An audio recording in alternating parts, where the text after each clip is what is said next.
Hello अस्सलाम वालेकुम viewer, कैसे हैं आप? जहाँ भी होंगे उम्मीद है खैरियत से होंगे और एक पॉजिटिव सोच के साथ ज़िंदगी गुजार रहे होंगे। और मुझे अपने सब व्यूअर्स के बारे में यही कहना है कि प्लीज़ ज़िंदगी को पॉजिटिव रुख से देखें तो सब चीज़ें पॉजिटिव होंगी। आज का जो मेरा मौजू है, जो आजकल बच्चियों के साथ हो रहा है और जो कुछ हम सुन रहे हैं और देख रहे हैं, तो सबसे पहले तो अल्लाह उनको सज़ा देगा और फिर उसके बाद कानून। लेकिन हमारी भी कुछ ज़िम्मेदारियाँ बनती हैं एज ए वालदैन। हमारी ज़िम्मेदारियाँ बनती हैं कि हम सबसे पहले जो है अपने बच्चों को, चाहे छोटे छोटे बच्चे हों, उनको ये ज़रूर बताएं कि बैड टच क्या होता है और अच्छा टच क्या होता है। बैड टच का मतलब है आपकी किसी भी ऐसी जगह पे, प्राइवेट जगहों के ऊपर उनको बताएं कि कोई अगर आपको इस तरह से टच करता है तो वो बहुत बुरा आदमी है और उससे दूर रहें। और घर और अपने वालदैन को बताएं। और कोई आपसे गलत बात भी करता है तो आप बिल्कुल मत डरो, अपने वालदैन को बताओ।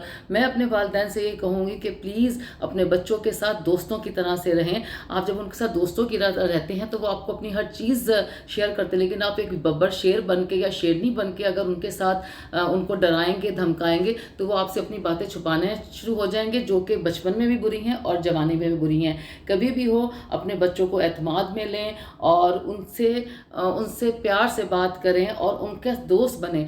आप जब उनके दोस्त बनेंगे तो कोई भी चीज़ अगर कोई गैर गलत है या गैर मामूली है तो बच्चे आपसे ज़रूर डिस्कस करेंगे। इसी तरह अपने बच्चों को जो है अकेले, स्पेशली लड़कियों को, चीज़ें लेने के लिए ना भेजें।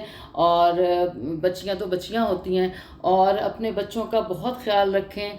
और सबसे बड़ी बात है कि बच्चे छोटे हों या बड़े हों, हम सबकी ज़िम्मेदारियां हैं। लेकिन फिर मैं आखिर में ये कहूँगी, अपने बच्चों को अवेयरनेस दें, अपने बच्चों को, बच्चियों को अवेयरनेस दें और उनको बताएं कि ये दुनिया में जो ये बुरी चीज़ें हैं ये कितनी बुरी हैं। तो जब आप उनसे दोस्ती में रखेंगे, दोस्ती इख्तियार करेंगे, तो वो आपसे अपनी चीज़ें शेयर करेंगे। और अल्लाह ना करे कोई ऐसी बात हो तो भी बच्चों को जो है वो डराने, धमकाने, उनको मारना मत शुरू हो जाएं। इंसान है और इंसान से गलतियां होती हैं, लेकिन अगर जब अपने बच्चों को मारना पीटना शुरू कर देंगे या डराना शुरू कर देंगे तो वो आपसे अपनी बातें छुपाएंगे। तो एज ए वालदैन सिर्फ बच्चे पैदा करना ही नहीं हमारा फ़र्ज़ है, बल्कि अपने बच्चों की हिफाजत करना भी, और स्पेशली लड़कियों की। और मैं कहूँगी कि लड़कियों के लिए स्पेशली बाप जो एक ऐसी चीज़ है जो लड़कियों को एक ट्रस्ट देता है, एक कॉन्फिडेंस लेवल देता है। और आज का बच्चा जो है वो शुरू से, जिसके हाथ में मोबाइल है, वो चाहे वो कार्टून देख रहा है कुछ हो, वो इतना कॉन्फिडेंट है कि उसके हाथ में अभी भी मोबाइल है या उसकी टैब है, तो उसको सब पता है। तो उसको प्लीज़ उसके साथ खड़े हों, उसके साथ डिफरेंट डिस्कशन, जब वो इस काबिल हो जाए, जितनी भी उसकी एज है, उसके साथ डिस्कशन करें, उससे बात करें, उससे इस दुनिया के बारे में बताएं कि इस दुनिया में क्या क्या अच्छा है और क्या क्या बुरा है। जब आप अपने बच्चों के साथ दोस्तों की तरह रहेंगे तो यकीन जानें कि ऐसे बुरे चीज़ों से आप बचेंगे। और अपने इन चीज़ों से हम अपनी तरफ से कोशिश कर सकते हैं, लेकिन बहरहाल जब आप अपने बच्चे का ख्याल करते हैं, स्पेशली बच्चियों का ख्याल करते हैं, तो फिर अल्लाह बुरे वक्त से बचाए तो काफ़ी हिफाजत हो जाती है।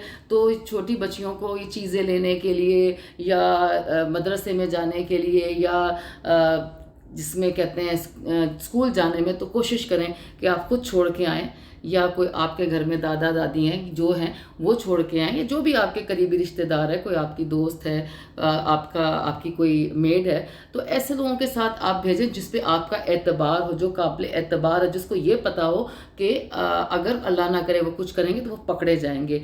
तो अपनी बच्चियों का बहुत ख्याल रखें, क्योंकि ये बच्चियां जो होती हैं ये बड़े मासूम दिल की और बड़ी वफादार, बड़ी अच्छी हैं। ये नहीं कि मैं एक औरत हूँ तो ये कह रही हूँ, मैं एक औरत हूँ तो मैं जानती हूँ कि लड़कियां जो हैं वो एज ए बेटी, एज ए बहन, एज ए बीवी, एज ए माँ बहुत ही सेंसिटिव होती हैं और अपनी सारी जिम्मेदारियां निभाती हैं। तो आपको उन्हें वहाँ तक पहुँचाना है जहाँ कि वो इस काबिल हो जाएं कि वो खुद आपके साथ खड़ी हों और आपका सहारा बने। यकीन जाने अपनी बेटियों की हिफाजत करें, उनकी इज़्ज़त करें, उनको अच्छी तालीम पढ़ाएं, और फिर देखिएगा बेटियाँ आजकल के दौर में किसी बेटे से कम नहीं। अपना बहुत ख्याल रखिएगा। Have a good night.